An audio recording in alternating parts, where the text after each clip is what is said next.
ಸ್ವಾಮಿ ವಿವೇಕಾನಂದ, ಸ್ವಾಮಿ ವಿವೇಕಾನಂದ, ಸ್ವಾಮಿ ವಿವೇಕಾನಂದ, ಸ್ವಾಮಿ ವಿವೇಕಾನಂದ, ಸ್ವಾಮಿ ವಿವೇಕಾನಂದ, ಸ್ವಾಮಿ ವಿವೇಕಾನಂದ, ಸ್ವಾಮಿ ವಿವೇಕಾನಂದ, ಸ್ವಾಮಿ ವಿವೇಕಾನಂದ. ಪ್ರೀತಿಯ JSS radio 91.2 FM ಕೇಳುಗರಿಗೆಲ್ಲ ನಮಸ್ಕಾರ. ನಾನು ನಿಮ್ಮ ಬಾನುಲಿ ಗೆಳೆಯ ಶಿವಕುಮಾರ್. ಯುವ ಶಕ್ತಿಗೆ ಸ್ಫೂರ್ತಿಯು ನಿನ್ನ ಆದರ್ಶ. ಪ್ರತಿಭಾ ವಿಲಾಸ ಸರಣಿ ಕಾರ್ಯಕ್ರಮಕ್ಕೆ ಆತ್ಮೀಯವಾದ ಸ್ವಾಗತ. ನಮ್ಮ ದೇಶಕ್ಕೆ ಅಭಿಮಾನ. ಇಂದಿನ ಪ್ರತಿಭಾ ವಿಲಾಸ ಕಾರ್ಯಕ್ರಮದಲ್ಲಿ ನಮ್ಮ ಜೊತೆಗಿದ್ದಾರೆ ತನ್ನ 12ನೇ ವಯಸ್ಸಿನಲ್ಲಿ 14 ಗಂಟೆ ಮತ್ತು 2 ನಿಮಿಷಗಳ ಕಾಲ ನಿರಂತರವಾಗಿ ಸ್ವಾಮಿ ವಿವೇಕಾನಂದರ ಕುರಿತು ಭಾಷಣ ಮಾಡುವ ಮೂಲಕ ವಿಶ್ವ ದಾಖಲೆ ನಿರ್ಮಿಸಿದ ನಮ್ಮ ಮೈಸೂರಿನ ಪೂರ್ಣಚೇತನ ಶಾಲೆಯ ಮಾಸ್ಟರ್ ಹನುಮನಾಳು ಮಹೇಶ್ರವರು. ಬನ್ನಿ ಅವರನ್ನು ಕಾರ್ಯಕ್ರಮಕ್ಕೆ ಸ್ವಾಗತಿಸೋಣ.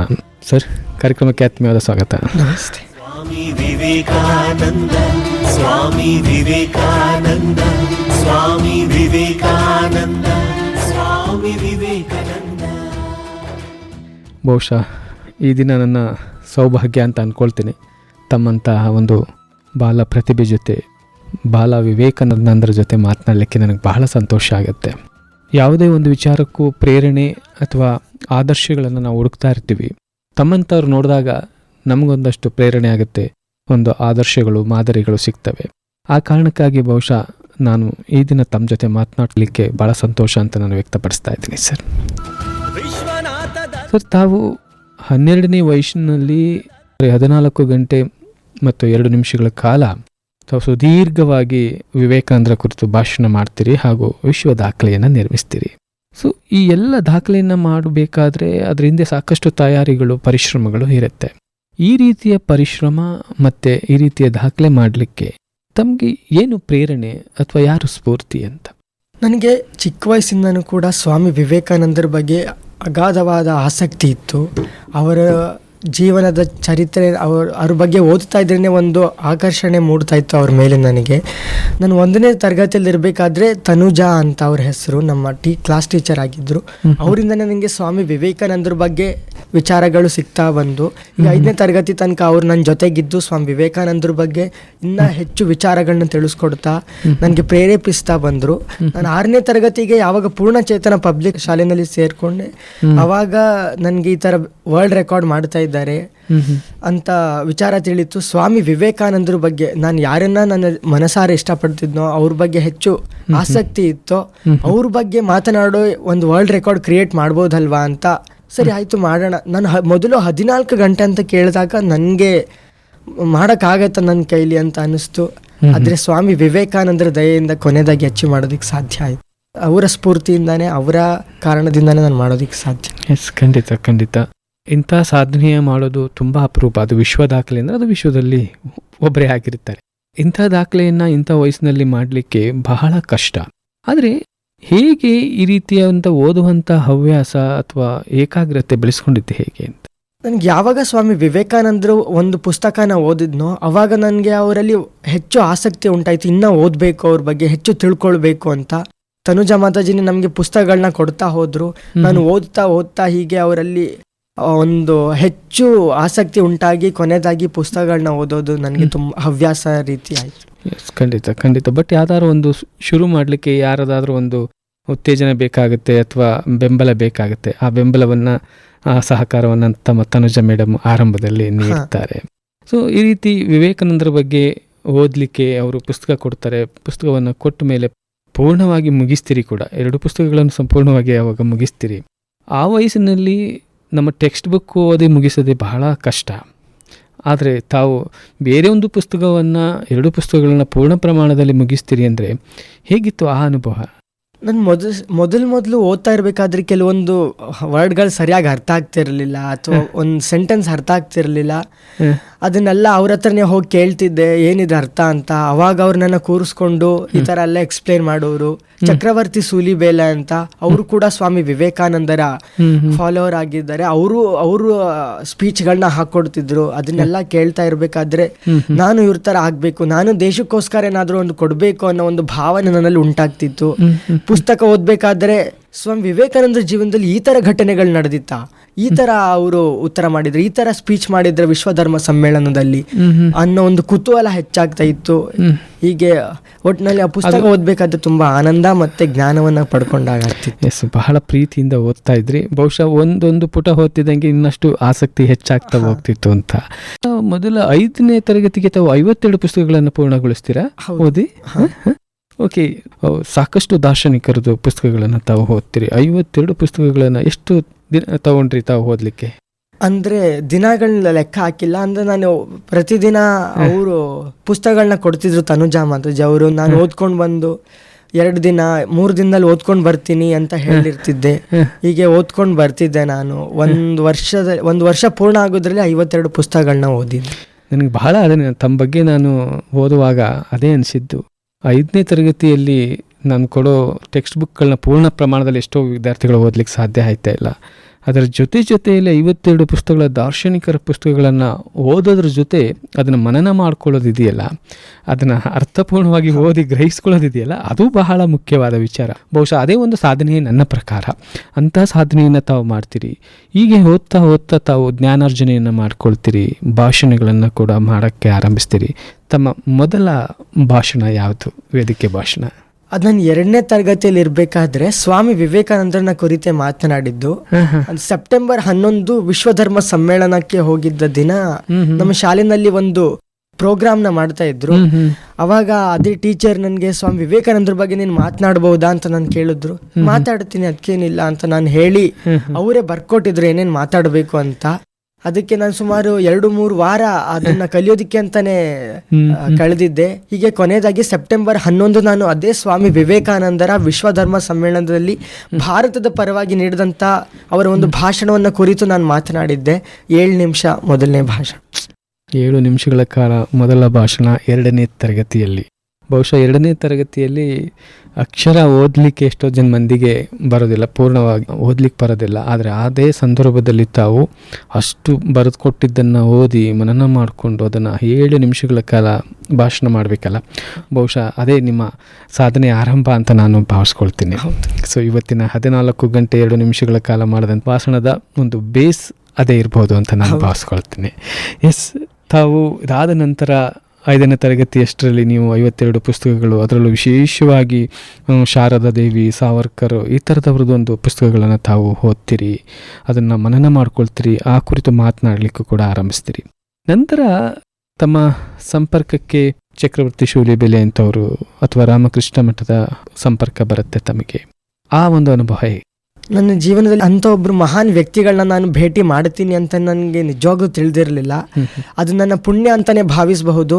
ಚಕ್ರವರ್ತಿ ಸೂಲಿಬೇಲೆ ಅಂತ ಒಬ್ಬ ಮಹಾನ್ ವ್ಯಕ್ತಿ ಸ್ವಾಮಿ ವಿವೇಕಾನಂದರ ಬಗ್ಗೆ ಅಗಾಧವಾಗಿ ತಿಳ್ಕೊಂಡಿರೋರು, ಸ್ವಾಮಿ ವಿವೇಕಾನಂದರಿಗೋಸ್ಕರ ತಮ್ಮ ಜೀವನವನ್ನೇ ಮುಡಿಪಾಗಿಟ್ಟಿರೋರು, ತಮ್ಮ ದೇಶಕ್ಕೋಸ್ಕರ, ದೇಶದ ಬೆಳವಣಿಗೆಗೋಸ್ಕರ ಸದಾ ಶ್ರಮಿಸ್ತಾ ಇರೋರ ಜೊತೆ ಸೇರೋದು ಒಂದು ಪುಣ್ಯ ಅಂತಾನೆ ಹೇಳ್ಬೋದು. ಅವ್ರ ಜೊತೆ ನಾನು ಕನ್ಯಾಕುಮಾರಿಗೆ ತನುಜಾ ಮಾತಾಜಿಯವ್ರ ಜೊತೆನೆ ಹೋಗಿದ್ದೆ. ಅಲ್ಲಿ ವಿವೇಕಾನಂದ ರಾಕ್ ಮೆಮೋರಿಯಲ್ ಇದೆಯಲ್ಲ, ಏಕನಾಥ್ಜಿ ರಾನಡೆ ಅಂತ ಅವರು ನಿರ್ಮಿಸಿರೋ ವಿವೇಕಾನಂದ ಮೆಮೋರಿಯಲ್ ಹತ್ರ ಅಲ್ಲಿಗೆ ಅಂತ ಹೋಗಿದ್ದೆ ತನುಜಾ ಮಾತಾಜಿ ಅವ್ರ ಜೊತೆಗೇನೆ. ಅಲ್ಲಿಗೆ ಚಕ್ರವರ್ತಿ ಸೂಲಿಬೇಲೆ ಅಣ್ಣವರು ಸಹ ಬಂದಿದ್ರು. ಅವ್ರ ಜೊತೆ ಕುತ್ಕೊಂಡು ಸ್ವಾಮಿ ವಿವೇಕಾನಂದರ ಹೇಳಿರುವಂತಹ ವಾಣಿಗಳೇನಿದೆ ಅದ್ರ ಬಗ್ಗೆ ಚರ್ಚಿಸಿದ್ದೆ. ಅದು ಮೈಸೂರಿನಿಂದ ಕನ್ಯಾಕುಮಾರಿವರೆಗೂ ಪ್ರಯಾಣ ಬೆಳೆಸ್ತೀರಿ ತಾವು. ಅಲ್ಲಿ ಸಾಕಷ್ಟು ಅನುಭವಗಳನ್ನು ಪಡ್ಕೊಳ್ತೀರಿ. ವಿಶೇಷವಾಗಿ ತಾವೇ ಹೇಳಿದ ಹಾಗೇನೆ ಚಕ್ರವರ್ತಿ ಸೂಲಿಬೇಲೆ ಅಂತಹ ಒಂದು ಒಳ್ಳೆ ಭಾಷಣಕಾರರು, ದೇಶ ಪ್ರೇಮಿಗಳು, ಅವ್ರ ಜೊತೆ ತಾವು ಬೆರಿತೀರಿ. ಸೊ ಮತ್ತಷ್ಟು ಪುಷ್ಟಿ ಕೊಡುತ್ತೆ ತಮಗೆ ದೇಶ ಪ್ರೇಮದ ಕುರಿತು ಅಂತ ನಾನು ಭಾವಿಸ್ತೀನಿ. ಅವ್ರ ಜೊತೆ ಸೇರಿದ ಒಂದು ಇನ್ನಷ್ಟು ಹಂಬಲ ಸ್ವಾಮಿ ವಿವೇಕಾನಂದರ ಬಗ್ಗೆ ತಿಳ್ಕೊಳ್ಳೋದಕ್ಕೆ ಹೆಚ್ಚಾಗುತ್ತೆ. ಖಂಡಿತ ನಾವು ಮಾಡುವಂಥ ಸಹವಾಸಗಳು, ನಾವು ಮಾಡುವಂಥ ಸ್ನೇಹಿತರು ಬಹುಶಃ ನಮಗೆ ಮತ್ತಷ್ಟು ಪ್ರೇರಣೆ ಆಗುತ್ತೆ ಅಂತ. ಎಸ್, ನಂತರ ಯಾವಾಗ ಪೂರ್ಣಚೇತನ ಶಾಲೆ ಸಂಪರ್ಕಕ್ಕೆ ಬಂದಿದ್ದೆ, ಯಾವಾಗ ಶಾಲೆಗೆ ಸೇರ್ಕೊಂಡಿದ್ದೆ, ಯಾವಾಗ ತಾವು? ಈ ಸ್ವಾಮಿ ವಿವೇಕಾನಂದರನ್ನ ಕುರಿತು ನಾನು ಒಂದು ಭಾಷಣ ನೀಡೋದಕ್ಕೆ ಮೈಸೂರಿಗೆ ಬಂದಿದ್ದೆ. ಅಲ್ಲಿಗೆ ದರ್ಶನ್ ಸರ್, ಪೂರ್ಣಚೇತನ ಶಾಲೆಯ CAO, ಅವರು ನನ್ನನ್ನು ನೋಡಿ, ನೀನು ನಮ್ಮ ಶಾಲೆಯಲ್ಲೇ ಓದಬಹುದಲ್ವಾ, ಇನ್ನ ಹೆಚ್ಚು ನಿಮಗೆ ಅನುಕೂಲ ಆಗತ್ತೆ, ಹೆಚ್ಚು ಜ್ಞಾನವನ್ನು ತಿಳ್ಕೊಳ್ಳೋದಿಕ್ಕೆ ಬಂದು ನಮ್ಮ ಶಾಲೆಯಲ್ಲಿ ಓದ್ಬಹುದಲ್ವಾ ಅಂತ ಕೇಳ್ತಾರೆ. ಅದಕ್ಕೆ ನಾನು ಸರಿ ಆಯ್ತು ಅಂತ ಒಪ್ಕೊಂಡು 6ನೇ ತರಗತಿಗೆ ಪೂರ್ಣಚೇತನ ಶಾಲೆಗೆ ಬರ್ತೀನಿ. ಪೂರ್ಣ ಪ್ರಮಾಣದಲ್ಲೇ ನೀವು ಉಳ್ಕೊಂತೀರಿ. ಅಲ್ಲೇ ವಸತಿ ಕೂಡ ಅಲ್ಲೇ ಸಿಗುತ್ತೆ? ಅಲ್ಲೇ ವಸತಿನೂ ಕೂಡ ಸಿಗತ್ತೆ. ಮಾಧುರ್ಯ ಅಂತ ಅವ್ರ ಹೆಸರು, ಮಾಧುರ್ಯ ಮ್ಯಾಮ್. ಅವರು ಪೂರ್ಣಚೇತನ ಶಾಲೆಯ CEO. ಅವ್ರ ಮನೆಯಲ್ಲೇ ಉಳ್ಕೊಂಡು ನಾನು ಈ ಒಂದು ವಿಶ್ವ ದಾಖಲೆ ಮಾಡೋದಿಕ್ಕೆ ಅವರ ಒಂದು ಸಹಾಯನೇ ಕಾರಣ. ಅವರ ಅಮ್ಮ ನೀಲಾ ರಾಮಸ್ವಾಮಿ ಅಂತ, ಅವರೇ ನನಗೆ ಇನ್ನಷ್ಟು ಹೆಚ್ಚು ಕಥೆಗಳನ್ನ ತಿಳಿಸ್ಕೊಡ್ತಾ ಇದ್ರು, ಪುಸ್ತಕಗಳನ್ನ ಓದೋದಕ್ಕೆ ಕೊಡ್ತಾ ಇದ್ರು. ಅವ್ರು ನನ್ನ ಜೊತೆ ಕುಳಿತುಕೊಂಡು ಕೇಳ್ತಾ ಇದ್ರು ನಾನು ಏನೇನ್ ಮಾತಾಡ್ತಿದ್ದೆ, ಏನಾದ್ರು ತಪ್ಪು ಮಾಡಿದ್ರೆ ಅವ್ರು ನನ್ನ ಸರಿಪಡಿಸ್ತಿದ್ರು. ಅಲ್ಲ, ನಿಮ್ಮ ಊರಿನಲ್ಲಿ ಇದ್ದಾಗ ತನುಜಾ ಮೇಡಮ್, ಮಾತಾಜಿ ಅವರು ತಮಗೆ ಸ್ಫೂರ್ತಿಯಾಗಿದ್ರು. ಈ ಪೂರ್ಣಚೇತನ ಶಾಲೆಗೆ ಬಂದ ಮೇಲೆ ಬಹುಶಃ ನೀಲಾ ಮಾತಾಜಿ ತಮಗೆ ಬಹಳ ಪ್ರೇರಣೆ ಆದ್ರು, ಬೆಂಬಲವಾಗಿ ನಿಂತುಕೊಂಡ್ರು ಅಂತ. ನಿಮ್ಮ ಏನು ಆಸೆ ಇತ್ತು, ಆಕಾಂಕ್ಷೆ ಇತ್ತು, ಓದುವ ಹಂಬಲ ಇತ್ತು, ಅದಕ್ಕೆ ಸ್ಫೂರ್ತಿಯಾಗಿ, ಪುಷ್ಟಿಯಾಗಿ ನೀಲಾ ಮೇಡಮ್ಮು ನಿಂತ್ಕೊಂಡ್ರು ಅಂತ. ಎಸ್, ತಾವು ಈ ಒಂದು ಪೂರ್ಣಚೇತನ ಶಾಲೆಗೆ ಸೇರ್ಕೊಳ್ತೀರಿ.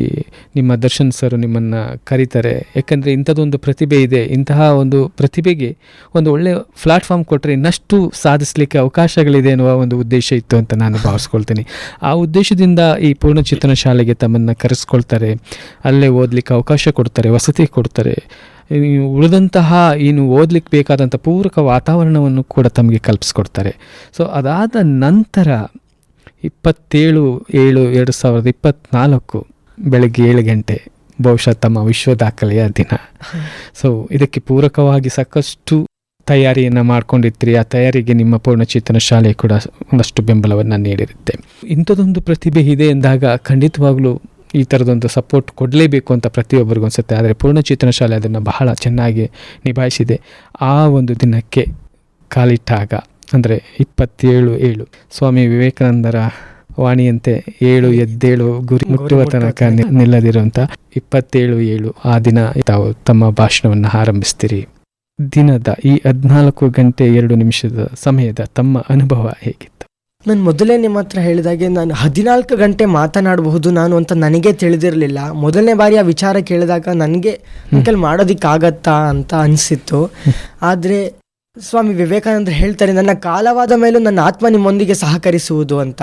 ಅದು ಆ ಸ್ವಾಮಿ ವಿವೇಕಾನಂದರ ಆತ್ಮನೇ ನನ್ನ ಜೊತೆಗಿದ್ದು ಅದು ಸ್ಫೂರ್ತಿಯನ್ನ ನೀಡ್ತಾ ನನಗೆ ಆ ಒಂದು ವರ್ಲ್ಡ್ ರೆಕಾರ್ಡ್ನ ಅಚೀವ್ ಮಾಡೋದಕ್ಕೆ ಸ್ವಾಮಿ ವಿವೇಕಾನಂದರ ಆತ್ಮ ನನ್ನ ಜೊತೆ ಇದ್ದಿದ್ದಕ್ಕೇನೆ ಸಾಧ್ಯ ಆಯಿತು ಅಂತ ನಾನು ಭಾವಿಸ್ತೀನಿ. ಸುಮಾರು 2.5 ತಿಂಗಳು ಅದಕ್ಕೋಸ್ಕರ ಸತತ ಪ್ರಯತ್ನ ಪಟ್ಟಿದ್ದೆ. ಮನೆಯಲ್ಲೂ ಕೂಡ ಮಾತಾಡ್ತಿದ್ದೆ. ಭಾನುವಾರ ಸಮಯ ಸಿಕ್ಕಾಗೆಲ್ಲ ಬೆಳಿಗ್ಗೆ ಶುರು ಮಾಡಿ ರಾತ್ರಿ ತನಕ ಮಾತನಾಡ್ತಿದ್ದೆ. ಮೊದಲನೇ ಬಾರಿ 4 ಗಂಟೆ ತನಕ ಮಾತನಾಡದೆ.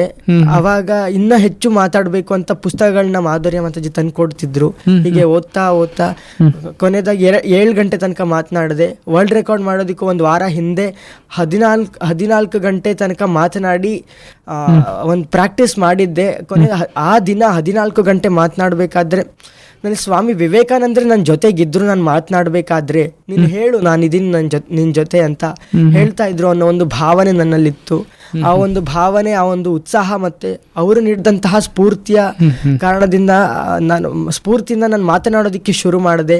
ಹೀಗೆ ಮಾತನಾಡ್ತಾ ಕೊನೆಯದಾಗಿ 14 ಗಂಟೆ ನಾನು ಅಚೀವ್ ಮಾಡಿದೆ.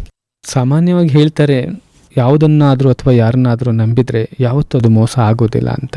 ಅಂಥದ್ರಲ್ಲಿ ಸ್ವಾಮಿ ವಿವೇಕಾನಂದರನ್ನೇ ನೀವು ನಂಬಿಬಿಟ್ಟಿದ್ದೀರಿ. ಸೊ ಹೇಗೆ ಮೋಸ ಆಗಕ್ಕೆ ಸಾಧ್ಯ? ಸೊ ವಿವೇಕಾನಂದರು ತಮ್ಮ ಜೊತೆಗಿರ್ತಾರೆ, ಸೊ ಧೈರ್ಯವನ್ನು ತುಂಬ್ತಾರೆ.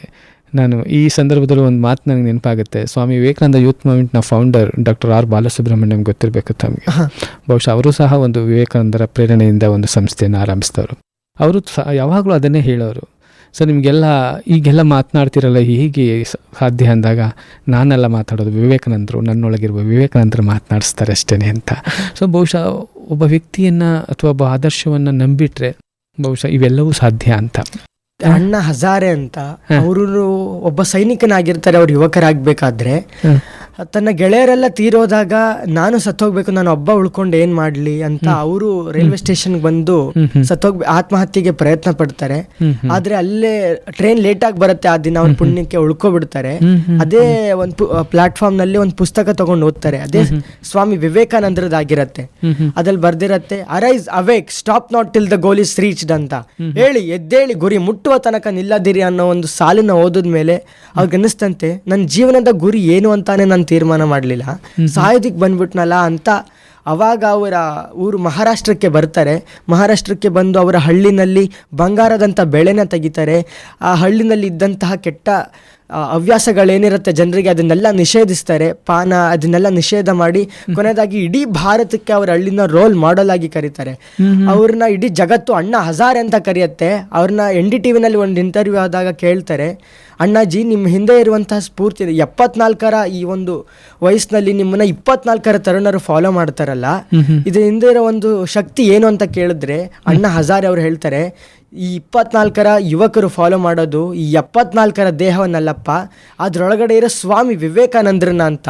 ಇಂಥ ಯಾರೇ ಒಬ್ಬ ಯಾವ ವ್ಯಕ್ತಿ ಆಗಿದ್ರು ಕೂಡ ಸ್ವಾಮಿ ವಿವೇಕಾನಂದರನ್ನ ಓದಿದ್ರೆ ಖಂಡಿತವಾಗಿ ಅವರು ದಿ ಬೆಸ್ಟ್ ವ್ಯಕ್ತಿಯಾಗಿ ಹೊರಗಡೆ ಬರ್ತಾರೆ ಅಂತ ನನ್ನ ಒಂದು ಅನಿಸಿಕೆ. ನೀವು ಇವಾಗ ಮಾತನಾಡಿದ್ರಲ್ಲ, ಈ ಮಾತುಗಳನ್ನು ಕೇಳುವಾಗ ನಮ್ಮ ರೋಮ ಎದ್ದು ನಿಂತ್ಕೊಳ್ಳುತ್ತೆ. ಇನ್ನು 14 ಗಂಟೆಗಳ ಕಾಲ ತಾವು ಮಾತನಾಡುವಾಗ ಅಲ್ಲಿ ಕೂತಿರುವಂಥ ಸಭಿಕರಿಗೆ ಹೇಗಾಗಿರಬಾರ್ದು. ಸೊ ಬಹುಶಃ ಇದೇ ಫೋರ್ಸಲ್ಲಿತ್ತು ಅಂತ ಕಾಣಿಸುತ್ತೆ ಆ ಒಂದು ಭಾಷಣ. ಮಾತುಗಳಿಗಿಂತ ಸ್ವಾಮಿ ವಿವೇಕಾನಂದರ ಮಾತುಗಳು, ನೊಬೆಲ್ ಪ್ರಶಸ್ತಿ ಪುರಸ್ಕೃತರು ರೊಮಾಯ್ ರೋಲ್ಯಾಂಡ್ ಅಂತ ಅವ್ರ ಹೆಸರು, ಅವ್ರು ಹೇಳ್ತಾರೆ, ವಿಶ್ವಧರ್ಮ ಸಮ್ಮೇಳನದಲ್ಲಿ ನಾನು ಸ್ವಾಮಿ ವಿವೇಕಾನಂದರ ಭಾಷಣ ಕೇಳ್ತಿದ್ರೆ ನನ್ನ ಮೈನಲ್ಲಿ ಕರೆಂಟ್ ಶಾಕ್ ಹೊಡೆದಾಗ ಆಗ್ತಿತ್ತು ಅಂತ. ಅಂತ ಒಂದು ಸ್ಫೂರ್ತಿ ಸ್ವಾಮಿ ವಿವೇಕಾನಂದರು. ಅವ್ರ ಮುಂದೆ ಅಲ್ಲ, ಬಹುಶಃ ಪ್ರತಿಯೊಬ್ಬರಲ್ಲೂ ಅವ್ರು ಇರ್ತಾರೆ, ವಿವೇಕಾನಂದರು ಕಂಡುಕೊಳ್ಬೇಕಷ್ಟೇ ಅಲ್ವಾ. ಸೊ ಹೇಗೆ ಒಬ್ಬ ಮಗುವಿನಲ್ಲಿ ಒಂದಷ್ಟು ಸಾಮರ್ಥ್ಯ ಇರುತ್ತೆ, ಪ್ರತಿ ವ್ಯಕ್ತಿಯಲ್ಲೂ ಒಂದು ಶಕ್ತಿ ಇರುತ್ತೆ, ಆ ಶಕ್ತಿಯನ್ನು ಗುರುತಿಸಿ ಉತ್ತೇಜಿಸ್ಬಿಟ್ರೆ ಬಹುಶಃ ತಮ್ಮಂಗೆ ಸಾಧಕರಾಗಿ ನಿಂತು ಬಿಡ್ತಾರೆ ಅನ್ನೋದಕ್ಕೆ ಬಹುಶಃ ತಾವು ಕೂಡ ಉದಾಹರಣೆ. ತಮ್ಮ ತನುಜಾ ಮೇಡಮ್ಮು ಆ ಸಂದರ್ಭದಲ್ಲಿ ನಿಮ್ಮೊಳಗಿರುವಂಥ ಶಕ್ತಿಯನ್ನು ಸಾಮರ್ಥ್ಯವನ್ನು ಗುರುತಿಸಿ ಅದಕ್ಕೊಂದಷ್ಟು ಪುಷ್ಟಿ ನೀಡಲಿಲ್ಲ ಅಂದಿದ್ರೆ ಬಹುಶಃ ಇವತ್ತು ನಮ್ಮ ಬಾಲ ವಿವೇಕಾನಂದರನ್ನ ನಾವು ಮಿಸ್ ಮಾಡ್ಕೊಬಿಡ್ತಾ ಇದ್ದೀವಿ ಅಂತ. ಅದೇ ಕಾರಣಕ್ಕೆ ಅಂತಾರೆ, ಶಿಕ್ಷಕರು ಮತ್ತು ಪೋಷಕರು ಮಕ್ಕಳ ಬೆಳವಣಿಗೆಯಲ್ಲಿ ಬಹಳ ಮುಖ್ಯ ಪಾತ್ರವನ್ನು ವಹಿಸ್ತಾರೆ ಅಂತ. ತಮ್ಮ ಅದೃಷ್ಟ ಅಂತ ಒಳ್ಳೊಳ್ಳೆ ಶಿಕ್ಷಕರು ತಮಗೆ ಸಿಕ್ಕಿದ್ದಾರೆ ಅಂತ.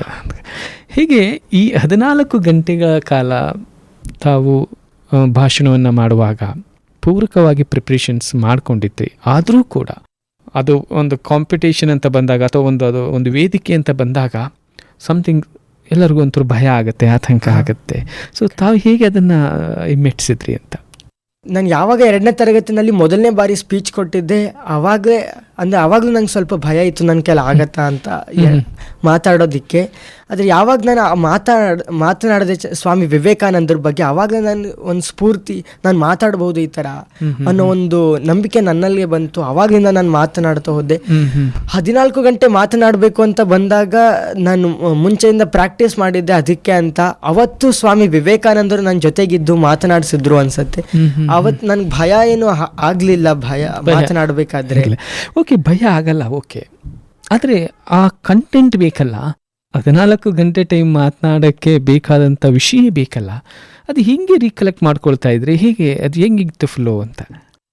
ಅದ್ರ ಬಗ್ಗೆ ನಾನು ಪುಸ್ತಕಗಳನ್ನ ಓದಿದ್ದೆ. ಸ್ವಾಮಿ ವಿವೇಕಾನಂದರ ಜೀವನ ಚರಿತ್ರೆನ ಕುರಿತು, ಅವ್ರ ಜೀವನದಲ್ಲಿ ಏನೇನು ಘಟನೆಗಳನ್ನ ನಡೀತು, ಅವ್ರಿಗೆ ರಾಮಕೃಷ್ಣ ಪರಮಹಂಸರ ಭೇಟಿ ಹೇಗಾಯ್ತು, ಹೀಗೆ ಆರಂಭದಿಂದನೇ ಮಾತನಾಡಿದ್ರ ಹೇಗೆ? ಅವ್ರ ಬಾಲ್ಯದಿಂದ, ಅವರು ಯಾವಾಗ ಜನಿಸಿದ್ರು, ಹೇಗೆ ಅವರ ಜನನ ಆಯ್ತು, ಎಲ್ಲಿ, ಅದರಿಂದ ಶುರು ಮಾಡಿ ಅವರು ರಾಮಕೃಷ್ಣ ಪರಮಹಂಸರನ್ನ ಭೇಟಿ ಮಾಡಿ ಕೊನೆಗೆ ಅವ್ರಿಗೆ ದೀಕ್ಷೆ ನೀಡಿ ಜಗನ್ಮಾತೆ ಕಾಳಿಯ ದರ್ಶನ ಆಗಿದ್ದು ಹೇಗೆ, ಅದಾದ್ಮೇಲೆ ಅವರು ರಾಮಕೃಷ್ಣ ಪರಮಹಂಸರ ನಿಧನ ಆದಮೇಲೆ ಅವರು ವಿಶ್ವಧರ್ಮ ಸಮ್ಮೇಳನಕ್ಕೆ ಅಮೆರಿಕದ ಶಿಕಾಗೋಗೆ ಹೋಗಿ ಹೇಗೆ ಮಾತನಾಡಿದ್ರು, ಸ್ವಾಮಿ ವಿವೇಕಾನಂದರು ಭಾರತವನ್ನು ಪ್ರತಿನಿಧಿಸ್ತಾ ಹೇಗೆ ಹೋದ್ರು, ಅವರು ಪಟ್ಟಂಥ ಕಷ್ಟಗಳೇನು ಅಮೆರಿಕದಲ್ಲಿ. ಅವರು ವಿಶ್ವಧರ್ಮ ಸಮ್ಮೇಳನ ಸೆಪ್ಟೆಂಬರ್ 11ರಲ್ಲಿರುತ್ತೆ, ಆದರೆ ಅವರು 2 ತಿಂಗಳು ಮುಂದೆ ಜುಲೈನಲ್ಲೇ ಹೋಗಿರ್ತಾರೆ. ಅವ್ರ ಹತ್ರ ಅಷ್ಟು ಹಣ ಇರೋದಿಲ್ಲ. ಅಮೇರಿಕಾ ಅಲ್ಲಿ ಇರೋದಕ್ಕೆ ತುಂಬ ದುಬಾರಿ ಆಗಿರತ್ತೆ, ಹಣ ಇರೋದಿಲ್ಲ ಅವ್ರ ಹತ್ರ. ಈ ಥರ ಅವರು ಹಾಕ್ಕೊಂಡಿದ್ದಂಥ ವೇಷಭೂಷಣಗಳನ್ನ ನೋಡಿ ಅಮೇರಿಕದ ಜನರು ಅವ್ರಿಗೆ ಕಲ್ಲಿನಲ್ಲಿ ಹೊಡಿತಾ ಇರ್ತಾರೆ, ಇವ್ರು ಯಾವ ವ್ಯಕ್ತಿ ಅಂತ. ಅವ್ರು ಪಟ್ಟಂಥ ವೇದನೆಗಳು ಮತ್ತು ವಿಶ್ವಧರ್ಮ ಸಮ್ಮೇಳನ ಆದಮೇಲೆ ಅವರು ಯುರೋಪ್ನಲ್ಲಿ ಅವರ ಪಯಣ, ಅವರು ಭಾರತವನ್ನು ಕುರಿತು ಯುರೋಪ್ ಜನರಿಗೆ ಹೇಗೆ ತಿಳಿಸ್ಕೊಟ್ರು ಅಂತ. ಅದಾದಮೇಲೆ ಅವರು ಮತ್ತೆ ಭಾರತಕ್ಕೆ ಬಂದು ಇಲ್ಲಿ ಶ್ರೀ ರಾಮಕೃಷ್ಣ ಮಠವನ್ನು ಸ್ಥಾಪನೆ ಮಾಡಿ, ರಾಮಕೃಷ್ಣ ಮಿಷನ್ ಸ್ಥಾಪನೆ ಮಾಡಿ, ರಾಮಕೃಷ್ಣ ಪರಮಹಂಸರ ಬಗ್ಗೆ ಇಡೀ ಜಗತ್ತು ತಿಳ್ಕೊಳ್ಬೇಕು ಅಂತ ಇಲ್ಲಿ ಭಾರತಕ್ಕೆ ಬಂದು ಮಿಷನ್ನ ಸ್ಥಾಪನೆ ಮಾಡ್ತಾರಲ್ಲ, ಅದನ್ನೆಲ್ಲ ಕುರಿತು ಕೊನೆಯದಾಗಿ ಅವರು ನಿಧನ ಆಗೋ ತನಕ 1902. ಬಹುಶಃ ನಾವು ಮಿಸ್ ಮಾಡ್ಕೊಂಡ್ವಿ ಇದನ್ನು, ಇಂತಹ ವೇದಿಕೆಯನ್ನು. ಯಾಕಂದರೆ ನಾವು ಪೂರ್ಣ ಪ್ರಮಾಣದಲ್ಲಿ ವಿವೇಕಾನಂದರನ್ನ ಇದುವರೆಗೂ ಓದಲಿಕ್ಕೆ ಸಾಧ್ಯ ಆಗಿಲ್ಲ. ಬಹುಶಃ ತಮ್ಮ ಆ ಭಾಷಣದಲ್ಲಿ ಇದ್ದಿದ್ದರೆ ಅವರ ಆರಂಭದಿಂದ ಅಂತ್ಯದವರೆಗೆ ಮಾಡಿದಂಥ ಸಾಧನೆಗಳು, ಪ್ರೇರಣೆಗಳನ್ನು ಖಂಡಿತ ನಾವು ಒಂದಷ್ಟು ತಿಳ್ಕೊಳ್ಳೋಕ್ಕೆ ಅವಕಾಶ ಆಗ್ತಿತ್ತೇನೋ ಅಂತ ಅನ್ಕೋತಿದ್ದೇನೆ. ನನಗೂ ಕೂಡ ಸ್ವಾಮಿ ವಿವೇಕಾನಂದರ ಬಗ್ಗೆ ಪೂರ್ತಿಯಾಗಿ ಗೊತ್ತಿಲ್ಲ. ಸ್ವತಃ ಸ್ವಾಮಿ ವಿವೇಕಾನಂದರು ಹೇಳ್ತಾರೆ, ಒಬ್ಬ ಸ್ವಾಮಿ ವಿವೇಕಾನಂದನ ತಿಳ್ಕೊಳ್ಬೇಕು ಅಂದರೆ ಅದು ಇನ್ನೊಬ್ಬ ಸ್ವಾಮಿ ವಿವೇಕಾನಂದದಿಂದ ಮಾತ್ರ ಸಾಧ್ಯ ಅಂತ. ಖಂಡಿತ ಅಷ್ಟು ಸುಲಭವಾಗಿ ಆ ವ್ಯಕ್ತಿಯನ್ನು ನಾವು ತಿಳ್ಕೊಳ್ಳಿಕ್ಕೆ ಸಾಧ್ಯನೇ ಆಗೋದಿಲ್ಲ, ಅರ್ಥ ಮಾಡ್ಕೊಳ್ಳಿಕ್ಕೆ ಸಾಧ್ಯ ಆಗೋದಿಲ್ಲ. ಕನಿಷ್ಠ ಇಷ್ಟೊಂದು ತಿಳ್ಕೊಂಡೇನೆ ತಾವು ಈ ಹಂತಕ್ಕೆ ಬಂದಿದ್ದೀರಿ ಅಂದರೆ ಏನಾದರೂ ಇನ್ನಷ್ಟು ಹೆಚ್ಚು ತಿಳ್ಕೊಂಡ್ರೆ ಬಹುಶಃ ತಮ್ಮ ಕನಸಿನ ಭಾರತ ಹೇಗಿದೆ ಅದನ್ನು ಕಾಣಲಿಕ್ಕೆ ಖಂಡಿತ ಸಾಧ್ಯ ಆಗುತ್ತೆ ಅಂತ ನಾನು ಕೂಡ ಭಾವಿಸ್ಕೊಳ್ತೀನಿ. ಈಗ ಇನ್ನೊಂದು, ನಮ್ಮ ವಿದ್ಯಾರ್ಥಿಗಳು ಈ ಕಾರ್ಯಕ್ರಮವನ್ನು ನೋಡುವಾಗ, ಪೋಷಕರು ಕಾರ್ಯಕ್ರಮವನ್ನು ನೋಡುವಾಗ, ಈ 14 ಗಂಟೆಗಳು ಭಾಷಣ ಮಾಡಬೇಕಂದ್ರೆ ತಯಾರಿ ಅಂತೂ ಖಂಡಿತ ಇರಲೇಬೇಕು. ಓದಲಿಕ್ಕೆ ನನ್ನ ಮಕ್ಕಳನ್ನು 1 ಗಂಟೆ ಟೈಮ್ ಹಿಡಿದು ಇಟ್ಕೊಳ್ಳೋಕ್ಕೆ ಸಾಧ್ಯ ಆಗಲ್ಲ, ಕೂರಿಸ್ಲಿಕ್ಕೆ ಸಾಧ್ಯ ಆಗಲ್ಲ. ಸೊ ಇವರು ಹೇಗೆ ಓದ್ತಾರೆ, ಎಷ್ಟು ಸಮಯ ಓದ್ತಾರೆ ಅನ್ನೋ ಒಂದು ಪ್ರಶ್ನೆ ಇರುತ್ತೆ.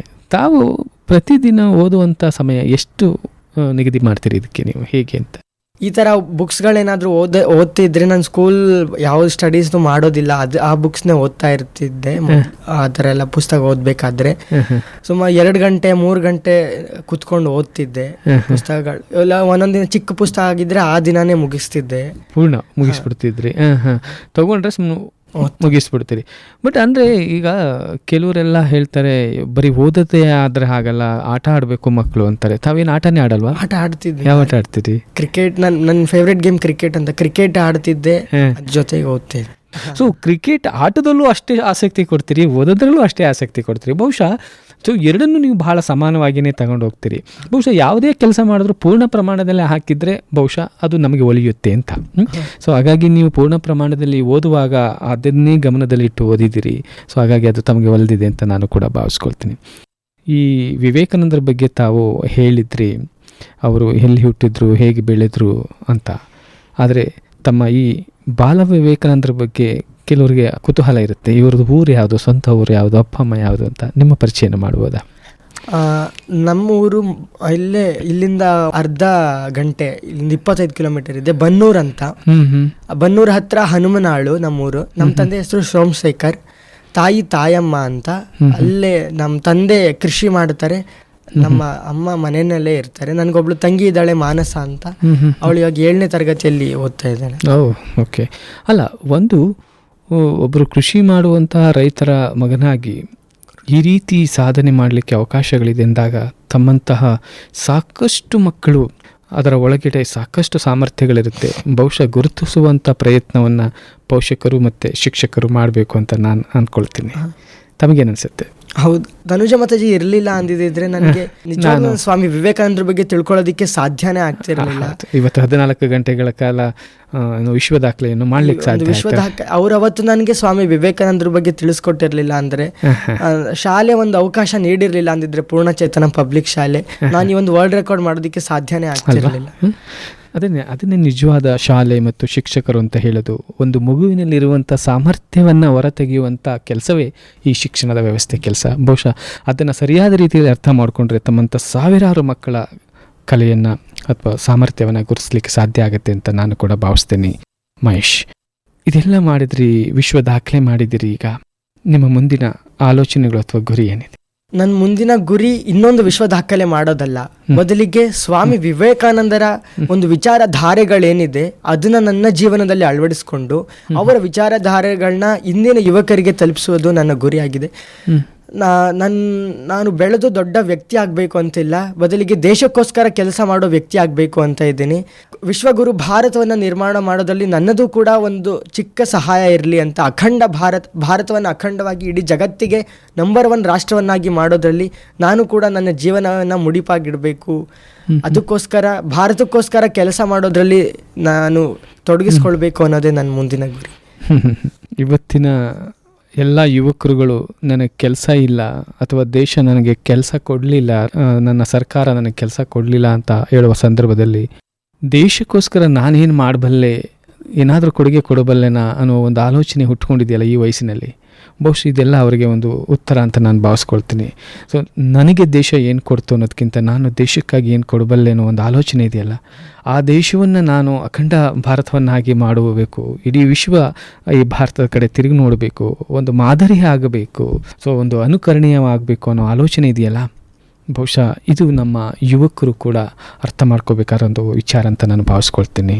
ಮಹೇಶ್, ಕೊನೆಯದಾಗಿ ನಮ್ಮ ಕೇಳುಗರಿಗೆ ಮತ್ತು ನಮ್ಮ ಯುವಕರಿಗೆ ಏನು ಹೇಳಕ್ಕೆ ಇಷ್ಟಪಡ್ತೀರಿ? ಸ್ವಾಮಿ ವಿವೇಕಾನಂದರು ಹೇಳ್ತಾರೆ, ನಿನ್ನ ನಂಬಿಕೆ ಅಂತ ನೀವಾಗ್ತೀರಾ, ನಿಮ್ಮ ಬಾಳಿನ ಶಿಲ್ಪಿ ನೀವೇ ಅಂತ. ನೀವು ಏನನ್ನು ನಂಬ್ತೀರಾ ನೀವು ನಾಳೆ ಅದೇ ಆಗ್ತೀರಾ. ಅದಕ್ಕೆ ನಿಮ್ಮಲ್ಲಿ ನೀವು ನಂಬಿ, ಯಾವಾಗ ನೀವು ನಿಮ್ಮನ್ನು ನೀವು ನಂಬ್ತೀರಾ ಆಗ ಇಡೀ ಜಗತ್ತು ನಿಮ್ಮನ್ನು ನಂಬತ್ತೆ. ಹಾಗಾಗಿ ನಿಮ್ಮ ಮೇಲೆ ನೀವು ನಂಬಿಕೆ ಇಡಿ. ನಾನು ಈ ಒಂದು ವರ್ಲ್ಡ್ ರೆಕಾರ್ಡ್ ಮಾಡೋದಕ್ಕೆ ಸಾಧ್ಯ ಆಗತ್ತೆ ಅಂದಮೇಲೆ ಖಂಡಿತವಾಗ್ಲೂ ನಿಮ್ಮ ಕೈಲೂ ಕೂಡ ಈ ಒಂದು ವರ್ಲ್ಡ್ ರೆಕಾರ್ಡ್ನ ಮಾಡೋದಕ್ಕೆ ಸಾಧ್ಯ ಆಗುತ್ತೆ. ವರ್ಲ್ಡ್ ರೆಕಾರ್ಡ್ ಅಂತೇನೆಲ್ಲ, ಈ ಥರ ಅನೇಕ ವಿಚಾರಗಳನ್ನ ಅಚೀವ್ ಮಾಡೋದಕ್ಕೆ, ಸಾಧನೆಗಳನ್ನ ಮಾಡೋದಕ್ಕೆ ನಿಮ್ಮ ಕೈಲೂ ಕೂಡ ಸಾಧ್ಯ ಆಗತ್ತೆ. ಸ್ವಾಮಿ ವಿವೇಕಾನಂದರು ಹೇಳಿದಾಗೆ ಈ ಜೀವನ ಕೇವಲ ಸ್ವಾರ್ಥಕ್ಕಾಗಿ ಅಲ್ಲ, ಬದಲಿಗೆ ತ್ಯಾಗ ಮತ್ತು ಸೇವೆಗೆ ಅಂತ. ಹಾಗಾಗಿ ಸ್ವಾಮಿ ವಿವೇಕಾನಂದರು ಹೇಳಿದಂತೆ ನಿಮ್ಮಲ್ಲಿ ನೀವು ನಂಬಿ ಸ್ವಾರ್ಥಕ್ಕೋಸ್ಕರ ಅಲ್ಲ, ದೇಶಕ್ಕೋಸ್ಕರ ಏನು ಕೊಡಬಹುದು ಅಂತ ಯೋಚನೆ ಮಾಡಿ, ಖಂಡಿತವಾಗಿ ನೀವು ಅಗಾಧವಾಗಿ ಬೆಳೆದು ನಿಲ್ತೀರಾ ಅಂತ. ಎಸ್, ಅದ್ಭುತವಾದ ಮಾತನ್ನು ಹೇಳಿದಿರಿ. ಅದೇ ಸ್ವಾಮಿ ವಿವೇಕಾನಂದರು ಹೇಳ್ದಂಗೆ ನಮ್ಮ ಆಲೋಚನೆಗಳು ನಮ್ಮನ್ನು ರೂಪಿಸ್ತವೆ ಎಂದಾಗ ನಾವು ಏನನ್ನ ಆಲೋಚನೆ ಮಾಡ್ತೀವೋ ಅದು ನಮ್ಮನ್ನು ಬೆಳೆಸ್ತಾ ಹೋಗುತ್ತೆ, ಅದೇ ಕೂಡ ಗಟ್ಟಿಯಾಗಿ ಹೋಗುತ್ತೆ. ಬಹುಶಃ ಹಾಗಾಗಿ ಸಕಾರಾತ್ಮಕವಾದ ಆಲೋಚನೆಗಳನ್ನು ನಾವು ಮಾಡ್ತಾ ಹೋದರೆ ಖಂಡಿತವಾಗ್ಲೂ ನಾವು ಕೂಡ ಒಂದಷ್ಟು ಸಾಧನೆ ಮಾಡಲಿಕ್ಕೆ ಸಾಧ್ಯ ಇದೆ ಅಂತ ನಾನು ಕೂಡ ಭಾವಿಸ್ಕೊಳ್ತೀನಿ. ಮಹೇಶ್, ಬಹಳ ಸಂತೋಷ ಆಗುತ್ತೆ ತಮ್ಮ ಜೊತೆ ಮಾತನಾಡಲಿಕ್ಕೆ. ಇನ್ನಷ್ಟು ಮಾತನಾಡಬೇಕಿತ್ತು, ಆದರೆ ಸಮಯದ ಮಿತಿಯಿಂದ ಇಲ್ಲಿಗೆ ನಾನು ಕಾರ್ಯಕ್ರಮವನ್ನು ಮುಗಿಸ್ತಾ ಇದ್ದೀನಿ. ಖಂಡಿತವಾಗ್ಲೂ ಸಾಕಷ್ಟು ತಜ್ಞರ ಜೊತೆ, ಮೇಧಾವಿಗಳ ಜೊತೆ ಕಾರ್ಯಕ್ರಮವನ್ನು ಮಾಡಿದ್ದೇನೆ, ಆದರೆ ತಮ್ಮಂಥ ಬಾಲ ವಿವೇಕಾನಂದರ ಜೊತೆ ಮಾತನಾಡೋದಿದೆಯಲ್ಲ, ಇದು ನನ್ನ ಸೌಭಾಗ್ಯ ಅಂತ ನಾನು ಭಾವಿಸ್ಕೊಳ್ತೀನಿ. ಇಷ್ಟೊತ್ತು ನಮ್ಮ ಜೊತೆ ಮಾತನಾಡಿ ನಮಗಷ್ಟು ಪ್ರೇರಣೆ ನೀಡಿದ್ದಕ್ಕಾಗಿ ನಮ್ಮ ಕೇಳುಗರ ಪರವಾಗಿ ಹೃತ್ಪೂರ್ವಕ ಧನ್ಯವಾದಗಳು. ಧನ್ಯವಾದಗಳು. ಶ್ರೋತೃಗಳೇ, ಇಷ್ಟೊತ್ತು ತಾವು ಕೇಳ್ತಾ ಇದ್ರಿ ಪ್ರತಿಭಾ ವಿಲಾಸ ಕಾರ್ಯಕ್ರಮದಲ್ಲಿ ತನ್ನ 12ನೇ ವಯಸ್ಸಿನಲ್ಲಿಯೇ 14 ಗಂಟೆ 2 ನಿಮಿಷಗಳ ಕಾಲ ನಿರಂತರವಾಗಿ ಸ್ವಾಮಿ ವಿವೇಕಾನಂದರ ಕುರಿತು ಭಾಷಣ ಮಾಡುವ ಮೂಲಕ ವಿಶ್ವ ದಾಖಲೆ ನಿರ್ಮಿಸಿದಂತಹ ನಮ್ಮ ಮೈಸೂರಿನ ಪೂರ್ಣಚೇತನ ಶಾಲೆಯ ಮಾಸ್ಟರ್ ಹನುಮನಾಳು ಮಹೇಶ್ರವರು. ಖಂಡಿತ ಅವರು ಮಾತನಾಡ್ದಂಗೆ ಪ್ರತಿಯೊಬ್ಬ ವ್ಯಕ್ತಿಯಲ್ಲೂ ಸಾಮರ್ಥ್ಯ ಇರುತ್ತೆ. ಆ ಸಾಮರ್ಥ್ಯವನ್ನು ಹೊರತರುವಂತಾಗಬೇಕು. ನಮ್ಮ ಆಲೋಚನೆಗಳು ಸಕಾರಾತ್ಮಕವಾಗಿ ಇರಬೇಕು. ಖಂಡಿತವಾಗಲೂ ನಾವು ಕೂಡ ಒಂದಷ್ಟು ಸಾಧನೆ ಮಾಡಲಿಕ್ಕೆ ಸಾಧ್ಯ. ಅದಷ್ಟೇ ಅಲ್ಲದೆ ಕೇವಲ ನಮ್ಮ ಜೀವನ ನಮ್ಮ ಸ್ವಾರ್ಥಕ್ಕಾಗಿ ಅಲ್ಲ, ವಿವೇಕಾನಂದರು ಹೇಳಿದಾಗೇ ತ್ಯಾಗ ಮತ್ತು ಸೇವೆಗಾಗಿ ಅಂತ ಮನೋಭಾವನೆ ಇದ್ದರೆ ಬಹುಶಃ ನಾವು ಯಾರೂ ಕೂಡ ನಿರಾಸರಾಗೋಕ್ಕಿಲ್ಲ. ನಾವು ಅಂದ್ಕೊಂಡಿದ್ದನ್ನು ಸಾಧನೆ ಮಾಡಲಿಕ್ಕೆ ಖಂಡಿತ ಸಾಧ್ಯ ಆಗುತ್ತೆ ಅಂತ ಭಾವಿಸ್ತಾ ಇವತ್ತಿನ ಕಾರ್ಯಕ್ರಮವನ್ನು ಮುಗಿಸ್ತಾ ಇದ್ದೀನಿ. ಮತ್ತೊಂದು ಕಾರ್ಯಕ್ರಮ ಜೊತೆ ತಮ್ಮನ್ನು ಭೇಟಿ ಆಗ್ತೀನಿ. ಅಲ್ಲಿವರೆಗೂ ನಮಸ್ಕಾರ. ಯುವ ಶಕ್ತಿಗೆ ಸ್ಫೂರ್ತಿಯು ನಿನ್ನ ಆದರ್ಶ, ನಮ್ಮ ದೇಶಕ್ಕೆ ಅಭಿಮಾನ ನಿನ್ನ ಸಾಧನೆ.